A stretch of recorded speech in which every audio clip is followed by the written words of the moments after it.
pleasure to welcome you. Thank you for having me. When people like you come from a big giant like Cisco, I think at a conference like this, which is focused on entrepreneurship, we need to ask you, how do you take on entrepreneurs who are disrupting, innovating your very space? Yeah. So, at Cisco, and we really believe that the next big ideas are going to come with a combination of what we do within the company and what many of these focus startups are doing within their own ecosystem. And we are working very closely with many of these startups. In fact, we have a Cisco Entrepreneurship Residence program, where it's like a software incubation program. And we've, over the last 3 years, worked with 27 of them. We acquired 2, 5 had exits outside Cisco.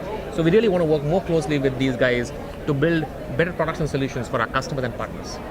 We talk about innovation, there are 2 ways. One is, like you mentioned, in-house, and then the other part is the acquisition of innovation from outside. I'm assuming it's a mix of both, depending what the situation is. So when you look for the outside acquisitions, what are the things you focus on? So, the most important thing is culture, right? When you look at companies who are trying to do things that you like, the first thing you want to look at is that team somebody that can blend in very easily with what you're trying to do.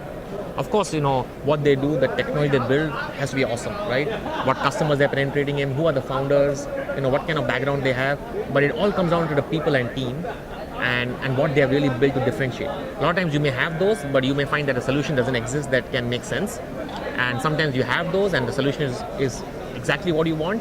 And then you make a bet on those, you make an acquisition based on those things.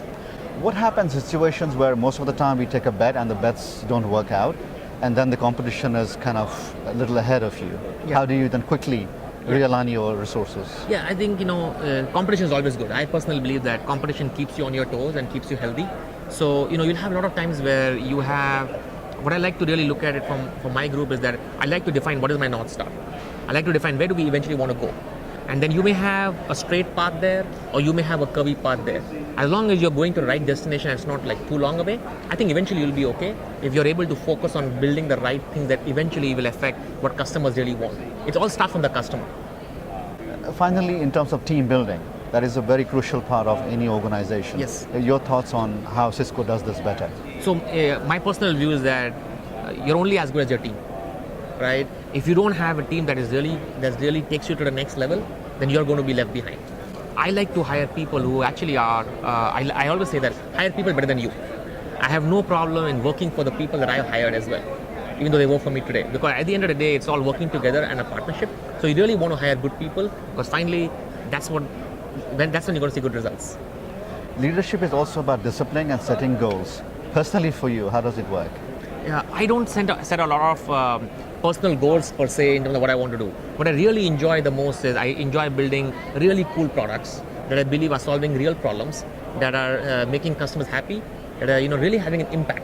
When you go around some of the large retail stores and you see like Cisco equipment, it's pride to show my kids this is what I build, what I work on. So at the end of the day, you want to work on things that are cool, things that you enjoy, and things that you're really passionate about. Because you want to come at work every day thinking that, hey man, this is the best day at work. All right. Thank you so much. Appreciate it. Thank you. Great to have you.